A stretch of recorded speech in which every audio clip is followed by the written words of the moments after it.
नंतर मलाही पछतावा झाला की बापूसारख्या एका महान माणसाला आपण पकडायलाच नको असा विचारत्या झाडांना, पानांना, फुलांना, पाखरांना, विचारत्या वाऱ्याला बापू बिरू वाटेगावकर कोण होता ते.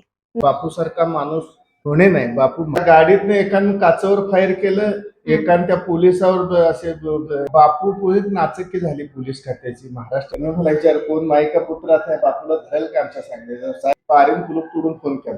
बापू त्या दिवशी हत्यार चालवत नाहीत नव्हतं. तुम्हाला पकडण्यासाठी हे माझीच फिल्डिंग होते, आम्हीच लावले होते. बापू तुमचं आमच्याबद्दल काय मत आहे का वाईट? तुम्ही एवढं सगळं करून पण तुमचा ते दखल घेतली नाही की तुमची. परंतु वरिष्ठ लेवलचे अधिकारी चांगले होऊन गेले.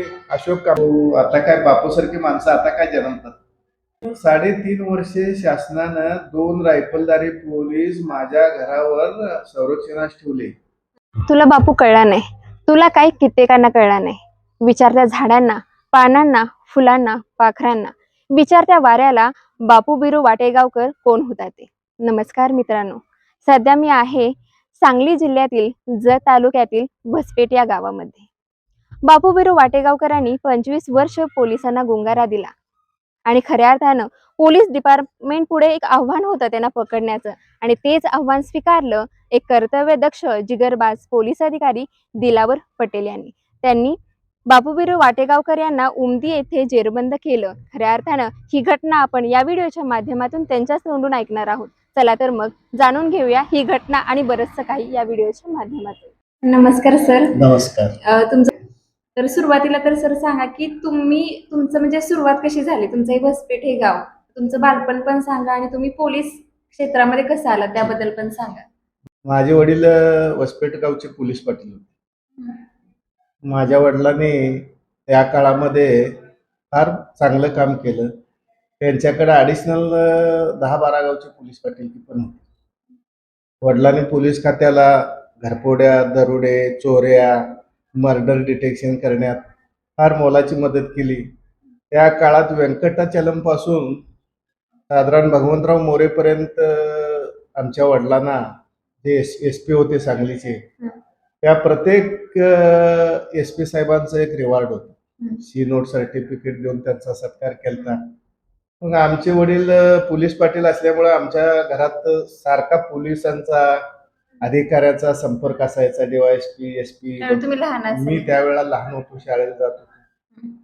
मग ते अधिकारी यायचे, आमच्या वडिलाकडे यायचे, माहिती घ्यायचे, थांबायचे, जेवायचे, चहापान करून जायचे. मलाही आमच्या वडिलांची एक इच्छा होती की माझा मुलगा पण पोलीस खात्यात जावा आणि त्यानं नाव मिळवावं, चांगलं काम करावं. परंतु त्यावेळेला असं डायरेक्ट भरती नव्हती. एम्प्लॉयमेंटचा कॉल आल्यानंतर ती पोलिसांची भरती व्हायची. त्याला भरतीला उभा राहायचा अधिकार असायचा. आता फॉर्म भरला कुठे उभा राहतो असं नव्हतं. मी ग्रॅज्युएशन 89ला झालो. साधारण मी 84ला 10वी झालो. हे 6 वर्ष मला कॉल आला नाही. मला कॉल आला 1991. 6 वर्ष कॉल नाही आला. 7 वर्ष ते कॉलच नाही आला. आणि आम्ही जिल्हा पातळीवरचे खेळाडू होतो, व्हॉलीबॉल, रनिंग. परंतु त्याला किंमत नव्हती की राज्य पातळीवरला. जिल्हा पातळीवर आम्ही असून काय करायचं, राज्य पातळीवर असेल त्यालाच उभा राहायचे चान्स होता. म्हणून त्यामुळं मला कॉल आल्याशिवाय पर्याय नसल्यामुळं त्या दरम्यान 1990ला आमचे वडील हार्ट अटॅकने गेले. मग आमच्या वडिलांची इच्छा पूर्ण करण्यासाठी मला 91ला कॉल आला. 91ला कॉल आल्यावर मी भरतीला उभारलो. साधारण 155 लोकांची भरती होती ती. त्यामध्ये माझं 3 नंबरला नाव सिलेक्ट झालं, कारण मी ग्रॅज्युएटही होतो. माझं फिजिकल पण चांगलं होतं. मी चांगली मार्क्स मिळाली मला. रामराव वाघ नावाचे SP होते. माझं सिलेक्शन झालं. खंडाळ्याला ट्रेनिंग झालं. ट्रेनिंग करून आल्यावर माझे 6 महिन्याचं होतं त्यावेळेला. मग त्यानंतर माझं 6 महिन्यात ट्रेनिंग संपल्यानंतर मी हेडक्वार्टरला जॉईन झालो. मग माझं लग्न झालं होतं. आमचे वडील वारल्यानंतर लग्न झालं. तर माझी फॅमिली इथं राहत होती वसपेट गावात. माझी एक आई होती विधवा. मग मी सांगलीसनं अपडाऊन करत होतो. साधारण माझी सुट्टी असायची रविवारी. मी शनिवारी ड्युटी करून शिनी यायचो घरी आणि परत मी सोमवारी सकाळी किंवा रविवार संध्याकाळी जायचो. हा. मग त्या काळामध्ये 20 ऑगस्ट 1993 बापू बिरू पोलिसाच्या हातातून कोल्हापूर पोलिसाच्या हातातून पळून गेले. पळवून नेलं त्याच्या त्यांनी. अगोदर तुम्ही आताच म्हणजे ड्युटीला जॉईन झाला, हा. पण त्याच्या अगोदर तुम्ही बापू बिरूंचं नाव ऐकलेलं का? कारण मी हे अंडर हा खूप नाव आहे नाव त्याच्यामुळे. त्यांचं बापूचं ऐकलं होतं. हा. आणि मी ज्या वेळेला हेडक्वार्टरला होतो हा. 93 पर्यंत 1991 ते 93 पर्यंत हा. मला ती झेल गार्डची ड्युटी यायची. आमचे गार्ड जात होते. हा. मग त्या झेलमध्ये रवी पाटील होते, हम्म. बापू होते. हम्म. मग बापूचा आमचा संपर्क तिथं यायचा. बापूला काय पाहिजे पाणी किंवा काय आम्ही गार्डाला असल्यामुळे त्यांना नेऊन द्यायचो. हम्म. मग बापू तसा सात्विक माणूस, बापू सारखा माणूस होणे नाही. बापू महानच होते. कायदा हातात घेणं चूक बाबासाहेबांनी लिहिलेली घटना आहे. हम्म. कुणी कायदा हातात घेऊ शकत नाही. परंतु बापूने जे कार्य केलं ते लोकांच्या भल्यासाठी केलं जरी असेल तरी तो कायदा तो ठरवत नाही की ते बरोबर आहे असं. बरोबर. मग ते बापूला तिथून का नाही, जिथं सांगली जेल कारागृह वर्ग 2 मध्ये बापू काय 7-8-10 महिने होते त्या काळात आम्ही तिथे ड्युटी केली. ते सुरुवातीला शरण आलेले आहे ना? हा, सुरुवातीला बापू म्हणतात की शरण आले. त्यांना हा. कोणीतरी अधिकाऱ्यांनी सांगितलं तुझे सर्व गुन्हे मागे घेतो, हा. हा. तुला मदत करतो आणि तुला ह्या गुन्ह्यातनं तू निर्दोष करायची फक्त जबाबदारी हजर आमची. व्हा म्हणून. हा. हजर व्हा असं ते म्हणत होते सांगितलं. हा. लोक. मी काय प्रत्यक्ष काय ऐकलेलं नाही. हा. मग ते बापू हजर झाले की त्यांना जेलात आणलं. परंतु दुर्दैवाने त्यांना जन्मठेपेची शिक्षा झाली. हा. जन्मठेपेची शिक्षा झाल्यानंतर बापूला वाईट वाटले की मला सर्व निर्दोष मुक्तता करतो म्हणजे म्हणून मला शिक्षा लागली. बरोबर. यासाठी मग ते जे त्यांचे साथीदार होते, त्यांचा मुलगा होता शिवाजी वाटेगावकर, रवी पाटील होते. हा. त्याने मग ते प्लॅन केला. हम्म. इथून हलवलं होतं त्यांना, कळंबाला ठेवलं होतं, कळंबा जेलला बापूला. सुरुवातीला. म्हणजे तिकडे नाही. इथं म्हणजे इथून ह्या कारागृहातनं हलवलं होतं. पण हा. आम्ही 1 वर्ष नोकरी केल्यामुळे त्यांना ओळखत होतो. हा. बापूच्या ते अशी लांब केस, हा. तोंड भरून अशी दाढी, हा. असं गळ्यापर्यंत माळ गळ्यात, डोळे अगदी वाघासारखे एकदम तजेलदार. हम्म. बापूला जर माणूस बघितला तर गर्भगळीतच व्हायला पाहिजे पुढचा, असं व्यक्तित्व होतं बापूंचं. हम्म. बापू महानच होते, त्यात वादच नाही. हम्म. तर त्यांना त्या काळात त्यांच्यावर अनेक काहीतरी प्रकरणं प्रलंबित होती सेशन कोर्ट सांगलीमध्ये. हा. त्यांना तिथून पोलीस प्रोटेक्शन देऊन शिने मोठ्या गाडीतनं काही वेळा आणले. परंतु हम्म. काय झालं माहित नाही. एकदा त्या दिवशी 17 ऑक्टोबर 1993 हा. 2 पोलीस जरा म्हणजे रिटायरमेंट कडे आलेले, हा. अशा पोलिसांना एक बंदूक आणि एक बिडी काढणे धरायला असं देऊन पाठवले बसने. हम्म. एसटी बसनं ते आता इथं आणलं. आणता असताना तामदलगे फाटा इथे कोल्हापूरच्या खाली. हम्म. मग हे त्या गाडी अडवले, गाडीतच हे बसले होते का गाडी अडवून बसले माहित नाही. जीप होती तिथं त्यांची, हा. शिवाजी वाटेगावकर, रवी पाटील यांची. हा. तर मलाही आठवत नाही, खूप वर्ष झाले. हम्म. मग ते त्या गाडीतनं एकानं काचावर फायर केलं, एकानं त्या पोलिसावर असे पिस्टल रोखली हम्म. आणि त्याची 303 रायफल घेतली, हा. हिसकावून घेतली हम्म. आणि बापूला बिडी काढण्यासकट हम्म. काढून नेलं पळून. हम्म. बिडी कुठं तर तोडली. मग काय झालं, बंदूक त्या रवी पाटलाकडे 20 गोळ्या बी काढून घेतल्या पोलिसांच्या खिशातल्या. हा. आता काय मी जर असतो तर मी काय आता पोलीस काय त्या गोळ्या भरून बसत नाही. बरोबर. आणि त्या आता म्हणे बेसावधपणे बसलेले काय पोलीस करू त्यांनी दिलं सोडून. देवापेक्षा काही मोठं नाही म्हणून. त्यांची काय चूक नाही. मग त्यानंतर काय झालं म्हणजे चर्चा? कारण आता एवढं म्हणजे त्यांना पकडले आणि नेत असताना अशा प्रकारच्या घटना घडली, मग सगळं वातावरण हल्लं असेल एकदम सगळं. मग त्याला बापू पोलीस नाचक्की झाली पोलीस खात्याची, महाराष्ट्र पोलिसाची झाली म्हणा. सांगली, सातारा, कोल्हापूर, सोलापूर हम्म. ही 4 जिल्ह्यातले पोलीस बापूचा शोध घेत होते. आम्ही जायचो, आम्हालाही बोलवायचे तिकडं. मग आम्ही हेडक्वार्टरला असल्यामुळे त्या उसात ह्यात फिरत असताना काय गुट अडकायचा, चिखल तोंडात पाला कापायचा, असं म्हणजे परिस्थिती शोध व्हायची. मोहीम लगेच सुरू झाली तिथं. शोध मोहीम चालू झाली. नंतर मग आता आम्ही म्हणलं बघू आता प्रयत्न करूया. आम्हाला कुठं दिसला तर बापूला नक्कीच आपण पकडायचा प्रयत्न करू. म्हणजे तुमच्या असं- तिथं असं एक घटना असं होती एक- सर हा, की मग कोणी आहे का म्हणून हा, की मला पकडू विचारलं. शकेल. मग त्यावेळी तुम्ही पुढे गेलेले मी ना. पुढे गेलो. त्यावेळी काय आमचे विचार होता पोलीस मनामध्ये अधिकारी- असं? नाही नाही, पोलीस अधिकारी आमचे होते. हा. त्यांना मला विचार कोण माई का पुत्र आहे बापूला धरेल का आमच्या सांगितलं. साहेब म्हटलं दिसला तर जरूर धरू, काय त्यात आहे म्हणलं, हा. प्रयत्न करू. म्हणजे कोण मग पुढे जात नाही आमचे- त्यामुळे हा, तुम्ही धाडस मग केलं. जाती आलं. पण ते आमचे काय मित्र म्हणले हे आरशात कोण बघ तू बापूला धरणार आहे. अरे बघू प्रयत्न करू. पण योगायोगे आला हा.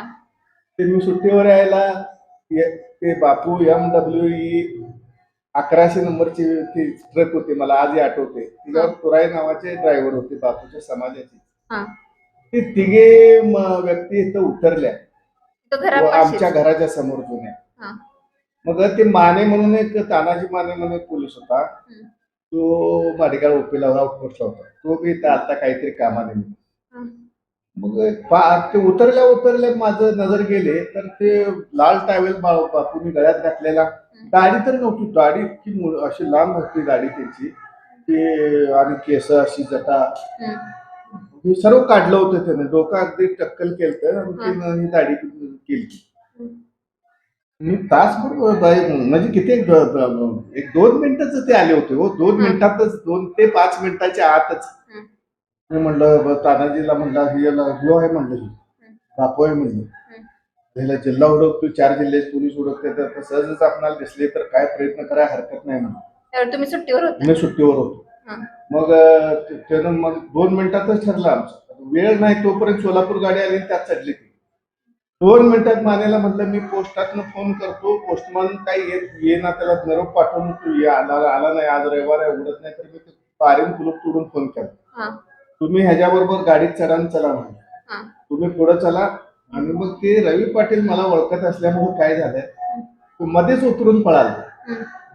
ते एजडी गाडीनं मी मागोमाग मोटरसायकल आणि त्यांनी जे आमचा भाऊ आणि तो माने पोलीस एका जीपनं ह्यो गेला ते गेला. खरं बापूला मुख्य धरायचं होतं ना. बापूला न सांगताच तो रवी पाटील मागच्या मागे म्हणजे त्याला समजलं काय? समजलं त्याला, अंदाज आल्यासारखं. हा, त्याला तो पळाला. आणि बापूला मग आम्ही असं करत करत तिथं न्यायला पोलीस तिथं होतेच. इथून किती अंतर तिथपर्यंत? 29 किलोमीटर अंतर आहे उमदी. मग उमदीला तिथं समजा पोलीस हीच रे माझं एकट्याच नाही, आमच्या समज सांगली पोलिसांचं आहे, आमच्या पोलीस स्टेशनचे जेवढा उमदीला लोक होती त्यांनी सहकार्य केले. सर्वांचं श्रेय आहे माझं. तुम्ही लगेच कॉल केला असाल तिकडे? लगेच कॉल. मी तिथं गेलो तोपर्यंत गाडीला येडा दिलेला होता. तिथं बापू चहाला उतरले तिथं खाली. तर आमच्या पोलिसांनी त्याला आम्ही होतोच तिथं लगेच हे बापू आहे म्हणून. त्यांना तो उमदी पोलीस तर कोण ओळखणार बापू कोण काय, आम्ही दाखवलं ना हा बापू, हा शिवाजी, हा कोण आहे माहित नाही म्हणलं. रवी पळून गेला अनेक आहे तो साथीदार, त्या दोघाला घेतलं. ते चला म्हणल्यावर बापू आले. बापून काय प्रतिकार केला नाही. मग बापूला मी तिथंच विचारलं बापू तुम्हाला हत्यार वगैरे नाही, त्या दिवशी ते हत्यार नव्हतं, ते रवीकडे होतं आणि ते तर उतरले. ते उतरले. पण बापू त्या दिवशी हत्यार चालवत नाहीत नव्हते रविवारी असं म्हणतात. आता काय ते मला माहित नाही. परंतु ते पोलिसांनी प्रतिकार केला नाही. कारण काय बापूंचे भाऊ गणपतराव वाटेगावकर जत पोलीस स्टेशनला होते 70 ते 75च्या दरम्यान. त्यावेळेला मी लहान होतो, साधारण 80 पर्यंत होते. ते 80ला मी 7वी 8वीला असून मला समजायचं. त्यावेळेला पोलीस स्टेशनचे इन्चार्ज कडेच बुलेट असायची, बुलेट गाडी. आणि हे गणपतरावकडे एक बुलेट गाडी होती नवीन कोर. गणपतराव वाटेगावकर आले का PSIच्या वर त्यांचं वागणं होतं, म्हणजे त्यांना बुलेट शिवाय फिरत नव्हते. त्या काळात फिरणारा बुलेटवर एक कर्मचारी कोण सायकलवर फिरत होते, पण गणपतराव बुलेटने फिरायचे. मग बापूच्या घराण्यात हे सर्व पोलीस खात्याचा संपर्क आहे, सक्का भाऊ बापूचा. मग त्यामुळं बापू कधी पोलिसांना कधी त्रास दिला नाही तेव्हा पोलिसांच्या बद्दल बापूच्या मनात माझ्याबद्दल आम्ही आता पकडले, आम्ही सांगितलं प्रामाणिकपणे बापू पकडण्यास काय बोलतो तुम्हाला पकडण्यासाठी हे माझीच फिल्डिंग होती, आम्हीच लावले होते. बापू तुमचं आमच्याबद्दल काय मत आहे का, वाईट मत आहे? नाही म्हणले. तुझं काम आहे तुमचं काम आहे पोलिसाचं पकडायचं, आमचं काम आहे पळून जायचं, असं बापू बोलले. बापूच्या मनात कधी द्वेष भावना नव्हती. बापू 10-15 वर्ष ते जन्मठेप भोगल्यानंतर चांगल्या वागणुकीमुळे त्यांना सोडलं. बापूचं राजकीय संबंध पण फार चांगले होते. राजाराम बापू, बापूचे हम्म. फॅन, हा. वसंतदादा फॅन, अशा राजकीय ह्याच्यातनं त्यांनी गुन्हे केले, परंतु ती लोक हे सर्व बापूला मानत होते. राजाराम बापू पाटील म्हणा, वसंतदादा पाटील म्हणा, हे त्या काळात बापूचे जवळची लोक, बापू हा त्यांच्या जवळचा माणूस. हम्म. आज शिवाजी वाटेगावकर सुद्धा बघा जयंत पाटलाबरोबर असते, कारण त्यांचं राजकीय त्यांनी घडवलंय. परंतु बापूंचा एक गुण मला घेण्यासारखा आहे. हम्म. बापूने भलं ते समाजासाठी कार्य केलं, काय मर्डर केले असतील, तर बापूने कुणाच्या स्त्रीकडे वाईट भावनेने बघितलं नाही. कुणाचं असे आताचे गुन्हेगार बघा कोट्यावधी रुपये माया गोळा करतात. बापू एवढा मोठा लेजेंड असून त्यानं कधी कुणाकडे 1 रुपया घेतला नाही. 25 वर्षे फरारी, आला अपेष्टा, पोलीस हुडकत होते, उसात बसायचं, काय बापू हलापेष्टा भरपूर सहन केले, त्याबद्दल काय वादच नाही. बापू सारखा माणूस होणे नाही. बापू महानच होते, त्याबद्दल आता काय त्याबद्दल दुमत असायचं कारण नाही. त्यानंतर ते ज्यावेळेस जन्मते बघून कुठून आले, अध्यात्म. त्यावेळेस त्यांनी आध्यात्मिक मार्ग स्वीकारला. बापूने आता माझ्या गावात बी त्यांचं एक हॉस्पिटलला हे झालंच, त्यांचं प्रवचन झालं. त्यामध्ये त्यांनी तरुणाला सांगितलं, व्यसन करू नका, दारू पिऊ नका, परस्त्रीकडे बघू नका, कुणाला लुबाडू नका. म्हणजे त्यांची जी वागण्याची स्टाईल होती, साधारण समाज सुधारावा ह्या उद्देशाने होती त्यांची. आणि त्यामुळं बापूला कुणी वाईट म्हणणार नाही. आम्ही जरी ते आमचं कर्तव्य, आता बाबासाहेबांनी लिहिलेली राज्यघटना आहे, आता पोलिसांचं कर्तव्य करायला पाहिजे, ते आम्ही केलं. बापू काय आमचे काय दुश्मन नव्हते, काय नव्हते. मला एक दुःख वाटते की त्या काळामध्ये मला 1-2 इन्क्रीमेंट वाढवून दिले नाही, मला एखादं डीजी मेडल मिळालं नाही, खंत राहून गेली माझी. आणि पकडण्यासाठी बक्षीस ठेवतं, ते बक्षीस पण दिलं गेलं नाही, 25,000. कशा म्हणजे काय झालं? काय कुणास ठाऊक, तुम्ही अल्पसंख्याक समाजाचा आहे म्हणून दिलं नाही काय दिलं नाही. आता त्या काळातली काँग्रेसची राजवट, त्या काळात कोण काय आम्हाला चांगलं केलं म्हणलं एखादं काय पत्र आलं नाही, काही नाही. अशा पद्धतीनं ते खंत राहून गेली की बाबा आपणाला एवढं काम करून सुद्धा साधारण एक स्टेप प्रमोशन हवालदार ग्रॅज्युएट असून सुद्धा केलं नाही. हे महाराष्ट्र शासना काळात त्यावेळेस काँग्रेसचे पदाधिकारी, आमचं वडील बिडील पंजोबा आजोबा समजा काँग्रेसमध्येच मिळले, परंतु हे काँग्रेसनं दिलं नाही मला. एक वेळा मुंडे साहेबाला मी मानतो, मुंडे साहेबांनी मात्र माझा एक जाहीर सत्कार केला, चांगलं काम केलं. त्यानंतर मी बरेच मर्डर धरले, 50 लोक जन्मठेप भोगतात मर्डर मधले. मी दरोडे धरले, घरफोड्या धरल्या, रिव्हॉल्वर धरले, पारद्याने टाकले दरोडे धरले, मर्डर झालेले मी 50 लोक, मी आणलेल्या लोकांना जन्मठेप झाली. तरी भरपूर काम केलं मी पोलीस खात्यासाठी, परंतु मला जे बेनिफिट मिळायला पाहिजे ते मिळालं नाही. कारण काय, कशासाठी दिलं नाही अधिकाऱ्यांनी, आम्ही नाव केलं 200 भर रिवॉर्ड माझी अशीच गेली असते.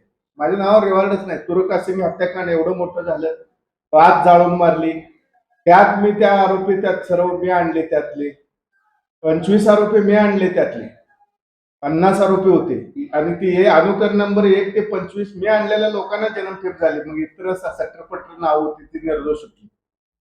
नंतर गुलाब शिंदेचा मर्डर, हनुमत सपकाळ्याचा मर्डर, अशा मर्डर मध्ये 11 लोकांना जन्मठेप झाली. ते मीच आणले होते आरोपी. काम भरपूर केलं पोलीस खात्यात, परंतु नंतर मला काय अधिकारी असे आले कोल्हापूर जिल्ह्यातले, मला खूप त्रास झाला. माझ्यावर डीए भरली, मला नाहक त्रास झाला त्या गोष्टीचा. 1 वर्ष मी सारखं तारखेला जायचो, काही कारण नव्हतं. की काही कारण नसताना भूपेंद्र कांबळे नावाच्या माणसाला जगच्या आजही मी ओळखत नाही, आजही मला संभाषण झालं नाही. मी व्हॉलंटरी रिटायरमेंट घेऊन 10 वर्ष झाली, 11 वर्ष. त्यानं कधी मोर्चा काढला होता त्या पौर्णिमा चौगुलेच्या विरोधात, त्या पौर्णिमानं मीच काढायला लावलाय म्हणून माझं खोटं नाटक ते एसपीकडे माझ्यावर डीए भरली. 1 वर्ष चालली, निर्दोष सुटल्यानंतर एवढं आम्ही पोलीस खात्यासाठी घाम गाळला, एवढं आम्ही रक्त सांडलं. आणि हे जरा पोलिसाचे अधिकारी जर आम्हाला असं करत असेल तर या खात्यात राहण्यात काय अर्थ आहे, म्हणून मी व्हॉलंटरी रिटायरमेंट घेतली. दिलीप सावंत एसपी होते, मला म्हटलं खात्यात राहायचं नाही साहेब. जे झालं, मी 1.5 वर्ष ती आपणा बघलाय की मी ह्या डीए मध्ये निर्दोष असताना माझ्यावर तुम्ही तुमचे इन्क्रीमेंट का कट करून हे का कट करून तुम्ही नोटिसावर नोटिसा पाठवून नाहक त्रास दिला आणि मानसिक कुचंबना झाली माझी. मला आता राहायचं नाही म्हणून मी व्हॉलंटरी घेतली 2014 ला. खरंच मित्रांनो, बघू शकताय म्हणजे एखादी व्यक्ती जर प्रामाणिकपणे एवढं काम करत असेल, एखाद्या गोष्टीला वाहून देत असेल, तर काय अपेक्षा असते की त्याचा सन्मान व्हावा किंवा त्याच्या दृष्टीनं काहीतरी चांगलं व्हावं. म्हणजे सरांचं हे सर सांगताय त्यांनी ऐच्छिक राजीनामा घेतला, याच्यामध्ये समजते की त्यांना एवढं काम केलं असताना त्यांची दखल घेतली नाही, ही खंत ते आजही व्यक्त करतात. तर खरंच ही गोष्ट खूप खेदनीय आहे की तुम्ही एवढं सगळं करून पण तुमचा ते दखल घेतली नाही. ही तुमची चूक नाही, ज्यांनी घ्यायला पाहिजे होती त्यांनी नाही घेतली नाही, त्यांची खऱ्या अर्थानं चूक आहे. आणि मला ह्या गोष्टीचं दुःख वाटतंय की ते राष्ट्रपती पदक एसपी साहेबांना मिळालं, वाघ साहेबांना. बापू चांगलं काम केलं, बापूला पकडलं. आता ती सीट पाठवायचं राष्ट्रपतीकडे त्यांच्याच हातात असते, ते पाठवतात आणि राजकीय वजनावर ते करून घेतात. आणि खरोखर ज्याने केलं, तर मिलिटरीमध्ये जर मी काय पराक्रम केला असता तर निश्चित मला काहीतरी त्याचा लाभ झाला असता, निश्चित मला काहीतरी वरिष्ठ प्रमोशन मिळालं असतं, काहीतरी झालं असतं. मी खूप कामं केली. रियाज भटकळ, इक्बाल भटकळ सुद्धा त्या भटकळ गावातनं ह्याला जात होते, जायची इन्फॉर्मेशन मला मिळाली होती. तुमच्या बीडला, हा. बीड जिल्ह्यात ते शस्त्र टाकून पळून गेले. आमच्या पीआयला मी सांगितलं होतं की तो बाबा भटकळ इथून जाणार आहे उमदी मार्गे. आमच्या अधिकाऱ्यांनी दुर्लक्ष केलं, इथून गेला, दुसऱ्या दिवशी तिथं शस्त्र टाकून पळाला. ट्रॅप लावून पकडूया म्हणतो तो, परंतु आमचे अधिकारी एवढे घाबरट असायचे की ते तयारच व्हायचे नाही त्या गोष्टीला. ते एक माझ्या मनात त्या अतिरेक्याला एक पकडलं असतं तर फार मोठं काम झालं असतं. ती एक माझ्या मनात सल्ले आयुष्यभर राहिली बघा. आणि मला परत जर मी मानव म्हणून जन्माला आलो तर पोलीस म्हणून मी काय, मला देऊ नको पोलीस म्हणून जन्म, असं मी एवढंच मला खेद वाटते. मला लय त्रास झाला पोलीस खात्यात, नाहक त्रास झाला. त्या कोल्हापूर जिल्ह्यातल्या 4 अधिकाऱ्यांनी मला त्रास दिला. नाव सांगतो: पौर्णिमा चौगुले, तो विजय पाटील पीआय, पौर्णिमा चौगुले डीवायएसपी, विजय पाटील तो पीआय, नंतर तो जाधव म्हणून एक पीआय होता, तेलगी प्रकरणात तो आरोपी होता, तो एक होता, महादेव पाटील एक. त्या 4 अधिकाऱ्यांनी मला इतका त्रास दिला. काय त्यांच्या मनात होतं कोणास ठाऊक, की ते बापूला मग संशयानेच अधिकाऱ्यांना संशयच याचा. माझं लोकल इतकं म्हणजे महाराष्ट्र कर्नाटकमध्ये मध्ये माझं इतकं मोठं नेटवर्क होतं की आरोपी कुठल्याही स्टेजला जाऊ तिथनं मला माहिती येतच होती. सिरिशियल चर्चन कुठं काय करत होता, तो आंतरराष्ट्रीय गुन्हेगार, विशाल ताकदीचा माणूस, एक इलेक्ट्रिक पोल न्यायचा, तो खांद्यावर बुलट अशी उचलून न्यायचा. त्याची सुद्धा इन्फॉर्मेशन आम्ही बऱ्याच वेळा त्या कर्नाटक पोलिसांना हिताय तिथाय दिलं, कोण पकडण्यास. शेवटी हजारे साहेब आमच्या उमदी पोलीस स्टेशननं त्याला असतो तिथं वेळापूर जवळ पकडला आणि त्याचा एन्काउंटर केला. परंतु आता काय मॅडम सांगू का, बापू एक देव माणूस होऊन गेला. आता त्याचं सारखंच मुलाखत द्यायची मलाही बरं वाटत नाही. कारण काय, त्यावेळेला मी 24-25 वर्षाचा होतो. आणि ते परत मला वाटले की बापूला जर आपण धरायलाच नाही पाहिजे, चूक झाली. ज्यावेळेला मला उतरत्या वयात वाटायला काय म्हणून धरलं आपण त्याला, काय मिळालं आपणाला त्यातनं, अशी भावना येते. कारण आपण पोलिसाची इज्जत जाऊ नये म्हणून करतो भावनेच्या भरात. परंतु नंतर मलाही पछतावा झाला की बापू सारख्या एका महान माणसाला आपण पकडायलाच नको, असं आजही वाटतंय मला. तुम्ही त्यात असल्यामुळे तुमचं ते हा, कर्तव्य असल्यामुळे कर्तव्य आहे, कर्तव्य केलं. परंतु कर्तव्य करत असताना कर्तव्याला काय आहे, त्याला कुठंतरी जरा त्या माणसाला जरा स्कोप द्यायला पाहिजे. हे डिपार्टमेंटचे वरचे अधिकारी देत नाहीत. पोलिसांचे आजही खालचे पोलीस कर्मचारीच काम करताना खूप चांगलं काम करतात, परंतु वरिष्ठ लेवलचे अधिकारी चांगले होऊन गेले. अशोक कामटे म्हणा, कृष्णप्रकाश लोखंडे साहेब, जेवढे जेवढे अधिकारी होते, मंडलिक साहेब, अधिकाऱ्यांनी चांगलं काम केलं. अधिकारी स्वतः येत होते. कामटे साहेबासारखा तरी अधिकारी होणे नाही. 4 जिल्ह्याचे पोलीस ते ज्या वेळेला गेले त्यावेळेला 4 जिल्ह्याचे पोलीस लढत होते. 2-2 दिवस त्यांनी भाकरी खाल्ली नाही. काय म्हणजे असेल ते एवढं म्हणजे त्या माणसासारखा कमावलं. अशोक कामट्याला माझं त्रिवार अभिवादन आहे की तसा माणूस पुढेच नाही. एवढा डॅशिंग माणूस आज कुणीही नाही. आणि बापून जे काय मर्डर केले ते वाईट प्रवृत्तीचे लोक होते. त्यावेळेला असं कुठं हिंदू मुस्लिम धनगर मराठा असा वादच नव्हता. तर राजाराम बापू पाटील मराठा समाजाचे. आता रंगा शिंदे वगैरे ते वाटेगावकरला त्या बोरगावला असलेले ते मराठा समाजाचे काही लोक बापून मारले. ते वाईट चालीचे होते मारले, पण त्याला कधी वसंतदादांनी म्हटलं नाही की राजाराम बापू तू वाईट कामच्या समाजाचं मारलं. त्यावेळेला जातीवादच नव्हता. जो अन्याय करतोय त्याला ते धडा शिकवण्यासाठीच बापून केलं. परंतु त्याने कायदा हातात घेतला. कायदा हातात घेण्याचा अधिकार कोणालाच नाही. त्याला कोर्टाने शिक्षा द्यायला पाहिजे. आपली लोकशाही बाबासाहेबांची घटना सांगते. त्यामुळं आम्ही भावनेच्या भरात त्या काळी ते बापूला पकडायचं काम आमच्या सर्वच कर्मचारी, माझे एकट्याचं नाही, आमच्या पूर्ण स्टाफचं आहे ते. त्यांनाही याबद्दल धन्यवाद आहेत माझे. त्यांनी मदत केली. तर तुम्ही हे सांगताय तर तुम्हाला असं वाटतं का आता बोरगावचे जे रंगा शिंदे म्हणजे गावगुंड होते त्यांना बापूंनी मारलं किंवा संपवलं, म्हणजे ती प्रवृत्ती संपवली खऱ्या अर्थानं, पण तुम्हाला असं वाटतंय का की कायद्यानं जर रंगा शिंदे यांच्यावरच त्यावेळी काहीतरी केलं असतं तर बापू बिरूंना ते हत्यार उचलावं लागलं नसतं किंवा त्या मार्गावर जावं लागलं त्या नसतं? काळामध्ये सुद्धा काय नाही, पोलिसावर जे हे राजकीय दबाव असतात ना अधिकाऱ्यावर, तो हा. माझा, ह्यो माझा, तो माझ्या गटाचा, तो ह्याच्या गटाचा. बरोबर. पोलिसांनी बी काम करत असताना अनंत अडचणीतनं जावं लागते. त्यामुळे पोलिसांनी कारवाई केली नसेल. केली असती किंवा त्याला प्रतिबंध झाला असता तर एक बापूने हत्यार उचललं नसतं. बापूने अनेक लेकी बाळाचं नाणं लावलं हो. ते कुठले नांदवत नाही. बायकोला त्रास द्यायचा, त्या पोरीला हाणमार करायचा. बापू जाऊन एकदा सांगितलं का सरळ सरळ मेणा स्वतःसारखा यायचा माणूस आणि बरोबर ते नांदवणारच ती मुलगी. परत तक्रारच यायची नाही. बापून असं अनेक लोकांच्यासाठी कामं केली. बापू महान महान. आणि तुम्ही बघितले त्यामुळे तर तुमचं म्हणजे मी तुम्ही बापूला सांगताय जाऊन त्याच्यानंतर बघितलं, बघितलंय. कारण बापूला मी भेटायचो त्या कवठेमंकाळला वगैरे, ते आरेवाडला यायचे मी ट्रॉफिकला. आप्पा काय चाललंय, काय नाही, बरं आहेस का. त्यांच्या मनामध्ये हेनं मला पकडलाय किंवा हेनं मला पकडून द्यायला मदत केली आहे, त्यांच्या मनात काहीच नव्हतं. फार साफ मनाचा माणूस होता. तुझं कसं चाललंय, असं घरापर्यंत तुझं बरं आहे का असं विचारणारा माणूस क्वचितच. आणि त्यांना पकडण्यासाठी SRPF ची पण ते टीम टीम लावते. म्हणजे ते असं पाण्यात बुडी मारून म्हणजे धरून बसायचे. त्यावेळी ते खऱ्या अर्थानं बापू म्हणजे तिकडं बाहेर पडले आणि अध्यात्माकडे वळले.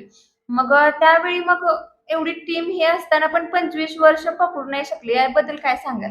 जेवढी टीम होती तुम्हाला सांगू का, त्यावेळी सोशल मीडियाही नव्हता. बापू अशी व्यक्ती होती, बापूला कुणीही घरात जागा दे. पोलीस जर आले तर त्या बायको जर झोपले असेल तर ते हातरुणात पण त्याचा नवरा बायको झोपलेत असं सांगत.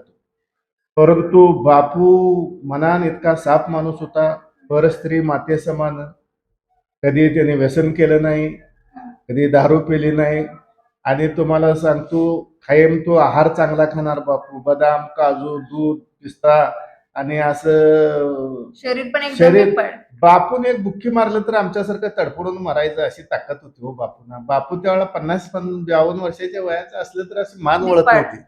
ती मान सुद्धा ओळख नव्हती बापूची. बलदंड शरीराचा माणूस होता, प्रचंड ताकदीचा.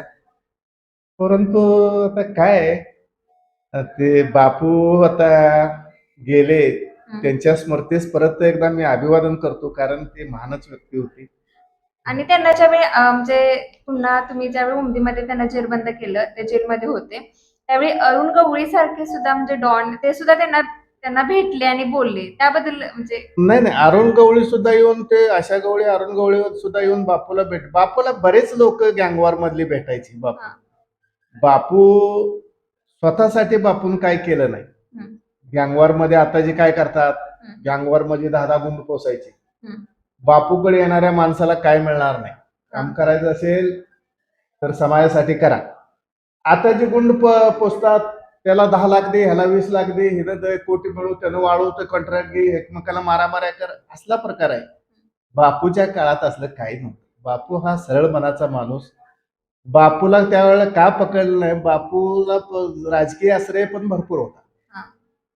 बापूचे सर्वांचे संबंध चांगले होते आणि बापूला पकडाय गेलं तर आता पोलीस आल्या तिथं म्हटलं तर इन्फॉर्मेशन त्यांना देणारी माणसं लाखो होती. कारण समाजात त्यांची वागणूक चांगली असल्यामुळं त्यांना पकडणं शक्य झालं आणि ते जर सहजासहजी इकडे आउटसाईडला आले नसते तर ते अजून बी गावले नसते. अजूनही गावले नसते ते. आता काय बापूसारखी माणसं आता काय जन्मतात. भला आम्ही त्याला पोलीस म्हणून पकडला असेल, आमच्या टीमनं पकडला असेल, काहीतरी झालं असलं तरी सुद्धा त्याचं महानपण कुणी नाकारू शकत नाही. ते महान होते, महानच राहणार. बरोबर आहे. मी बापूला धरलं. मी काय त्या सरकारकडे मला प्रोटेक्शन द्या म्हणून मागणी केली, मला प्रमोशन द्या म्हणून मागणी जरूर केली. माझ्या घरी जुनं घर आहे. मला 3-3.5 वर्षे शासनानं 2 रायफलधारी पोलीस माझ्या घरावर संरक्षणास ठेवले. मला प्रमोशन दिलं नाही, इन्क्रीमेंट दिलं नाही. 2 पोलिसाचं 2 टायमात जेवण, नाश्ता, चहा पाणी आम्ही देणार आणि ते भत्त्यावर यायचे. सरकारनं त्यांच्या पगार भत्त्यापोटी जवळजवळ 20 लाख रुपये खर्च केला असेल. मला बक्षीस म्हणून 25,000 दिले नाही. हे शासन आमचं महाराष्ट्राचं दुर्दैव आहे का नाही बघा. आणि मला वर्ष प्रमोशन बी दिलं नाही, 2 इन्क्रीमेंट बी वाढवले नाही. आणि माझ्या संरक्षणावर भीतीपोटी बापू काहीतरी करेल. बापून मला त्याच वेळी सांगितलं, तुझ्याबद्दल माझ्या मनात राग नाही. माझा भाऊ गणपतराव बी पोलीस खात्यात आहे, परंतु त्याच्यावर बी मी विश्वास ठेवत नाही. पोलिसाचं काम पोलीस करत असतात. बापू म्हणले, तू मात्र काळजी करू नको, तुला काही होणार नाही. बापून मला त्याच वेळी विचारलं, बापू काय राग आहे का तुमचा? तर बिलकुल नाही म्हणून सांगितलं. परंतु आमच्या सरकारनं, मायबाप सरकारनं, काँग्रेसच्या मला संरक्षण देण्याऐवजी मला प्रमोशन किंवा मला ते बक्षिसाची रक्कम का दिली गेली नाही. त्यावेळेला मला 25,000 दिली तर मी 4 एकर जमीन तर घेतली असते. त्यावेळेला 5,000 एकर जमीन होती, दिलं नाही. दुर्दैव आहे म्हणून शासन आवाढावी खर्च करते. आता त्यावेळेला पोलिसाचा पगार 300 जरा 600, 2 पोलिसाचं 400 रुपये जरा 800 रुपये पगार, फक्त आणि 100 1000 रुपये असं 3 वर्ष म्हणजे किती झालं? महिन्याला 30 12 36 जवळ 15-20 लाख रुपये माझ्या संरक्षणावर खर्च केले आणि त्या पोलिसाचं जेवण, खाणं, पिणं समजा मी बघितलं. आर्मी म्हणतो, तू कशाला येत आहे? बंदुका ठेवा घरात, मला हवा मारायचो मारू दे बापू, काय करायचं काय, मला जगून तर काय करायचंय? कधीतरी एकदम माणूस जन्माला आल्यावर मृत्यू होणारच आहे. बंदुका इथं आमच्या घरी ठेवायची आणि ही घरी जायची बायका पोरात पोलीस दोन्ही 8-8 दिवस यायचे नाही, त्यांची रजाच ते. आम्ही कधी चाडी केली नाही त्या प्यायला. ही पोलीस इथे नसतात, करतात. मी म्हणणार काय गरज नाही, म्हणलं कशाला पाहिजे पोलीस आणि पोलीस, मी मोकळा फिरायचो, मला काय करायचं ते. असं हे आमचं मायबाप सरकार मला काय बक्षीस न देता, इन्क्रीमेंट न वाढवता, 1 स्टेप प्रमोशन न देता माझ्या संरक्षणासाठी 15-20 लाख रुपये खर्च करते. असं मी मागितलं नव्हतं संरक्षण, माझं कुठेही पत्र नव्हतं, मला संरक्षण द्या, मला भीती आहे, मी कधीच मागितलं नव्हतं. न मागता दिलेलं ती ही घेऊन आपली कातडी वाचवण्यासाठी काय झालं तर आमच्यावर येईल, असं आमचे अधिकारी काय सांगायचं. खरंच सरांनी खूप छान माहिती सांगितली आणि त्यांचा अनुभव सांगितला. बापूंना त्यांनी पकडलं, परंतु त्यांचं ते स्वतः पण आता सांगत असताना म्हटलं की मला पण कधी कधी पश्चाताप वाटतोय आता की कशाला मी पकडलं असेल. आणि त्यांना खऱ्या अर्थानं जे सन्मान मिळायला पाहिजे होता, त्यांनी जे खंत व्यक्त केली खऱ्या अर्थानं मिळायला पाहिजे होतं. आणि त्यांनी ते काम पण केलं आहे. एवढं धाडसानं काम करणं म्हणजे जोक नाही. त्यावेळेस किती म्हणजे आव्हान होतं पोलिसांच्या खरं डिपार्टमेंट पुढं. त्यावेळी सरांनी त्या ठिकाणी पुढाकार घेऊन ते सगळं केलं आणि तसं असताना त्यांच्या मनातली जी खंत आहे ती शेवटपर्यंत खंतच राहणार आहे. त्याच्याबद्दल त्यांना ज्या गोष्टी मिळाल्या नाहीत ते कायम त्यांच्या मनामध्ये राहणार आहे. आणि बापूंविषयी पण त्यांनी खूप छान माहिती सांगितली की त्यांना आलेले अनुभव असू देत किंवा बापू त्यांना जे त्यांनी प्रत्यक्षात बघितले, मग बापूंच्या विषयी त्यांना काय वाटलं, कसा स्वभाव वाटला, त्या सर्व गोष्टी या व्हिडिओमध्ये त्यांनी सांगितल्या. आणि आम्हाला पण खरंच खूप छान वाटलं की प्रत्यक्षात ज्यांनी बापूंना बघितलंय, ज्यांनी जाणलंय किंवा जे त्यांच्याशी बोलले त्यांच्याकडून बापूंच्या विषयी पुन्हा एकदा त्या स्मृती जागृत झाल्या की पुन्हा एकदा कसं असेल त्यावेळेचं वातावरण. हे 20-30 वर्षापूर्वीच्या अगोदरचं सांगतायत सर. त्यावेळेचं पुन्हा एकदा कळालं की कसा काळ होता किंवा त्यावेळी सोशल मीडिया नसताना पण ह्या सगळ्या गोष्टी कशा होत होत्या. सरांनी अजून एक सांगितलं की खबरी त्याच्यामध्ये महत्वाचे होते. जर खबरी असेल आणि ते माहिती मिळेल तरच आपण गुन्हेगाराला पकडू शकत होतो. अशा प्रकारची बरीचशी माहिती सरांच्याकडून समजली. आणि खरंच खूप छान वाटलं. आणि दुसरी गोष्ट खंत एवढीच वाटली की तुम्हाला तो मान सन्मान मिळायला हवा होता, तो नाही मिळाला. फक्त मुंडे साहेबांनी माझा सत्कार केला. गोपीनाथ मुंडे फार चांगले होते ते त्यांच्याबद्दल मला आजही खूप आदर आहे. आणि मला बक्षीस नाही मिळालं तर मला एक गोष्टीत अनेक समाधान झाले की ते 2 पोलिसांना निलंबित केलं. आमचं डिपार्टमेंट पोलीस काय बघत नाही की बाबा आता ह्या पोलिसांनी काय करायचं. पोलिसावर जर 10 माणसाकडून 10 कडून जर बंदुका लावल्या तर हे पोलीस काय करणार. पोलिसांनी आरोपी सोडून दिला. पोलिसांनी चांगलं काम केल्याचं कौतुक जास्त होते. एखादं जर पोलिसाच्या हातातनं चूक केली की त्याला क्षमा नाही, त्याला निलंबित. त्याला तेवढं कामावर घ्या म्हणून सांगितलं. राजवाडे साहेब होते, युके राजवाडे. आयजीला मी सांगितलं त्या 2 पोलिसांना कामावर घ्या. मला बक्षीस भलं नाही मिळालं तर राहू दे. कारण त्यांना किती सस्पेंड मोठेपण केले. तुमचं म्हणजे तर त्यावेळी. त्या पोलिसाची काही चूक नाही. तिथं जर मी असतो त्या जागी तर मी बी हेच केलं असतं. बंदूक सोडून गोळ्या गेल्या असत्या काढून. डोक्याला रिव्हॉल्वर लावल्यावर काय करणार माणूस म्हणलं. तर त्यांना तेवढं कामावर घेतल्याचं मला परम आनंद झाला की ते आयुष्यभर बाबा समाधान. आयुष्यभर समाधान झालं. आणि ते 4 वर्ष 6 महिन्यात घेतलं असतं परंतु मी ताबडतोब घ्या म्हटलं. त्यांचं काहीच चूक नाही साहेब. तर लगेच घेतलं. मग ते निलंबित केलं का अर्धा पगार. त्यावेळेला तुटपुंज पगार असायचे. मग त्यातनं ते जे उदरनिर्वाहाचं काय त्यांचं साधन अवघड होतं. म्हणून मला तेवढा एक आनंद मिळाला की आपण लगेच त्यांना कामावर रुजू करून घ्यायला लावलं. खरंच खूप छान वाटलं तुमच्याशी बोलून. आणि तुमचं मनाचं मोठेपण की तुम्ही त्या 2 पोलीस जे निलंबित केले होते त्यांना पुन्हा घ्यायला सांगितलं. भले दुसऱ्या गोष्टी नका होईना, ते समाधान आयुष्यभर तुमच्यासाठी पुरणारं असं आहे. हे बाकीच्या गोष्टी ज्या पैशाच्या स्वरूपात भेटतात त्या कायमस्वरूपी राहत नाहीत. पण ते त्या पोलिसांना तुमच्याविषयी जे आदर वाटला असेल, त्यावेळी जे समाधान वाटलं असेल, त्याची किंमत पैशात पण करता येत नाही सर. त्याच्यामुळं आम्हाला तुम्ही संधी दिली तुमच्याशी बोलण्याची आणि खूप छान माहिती समजली.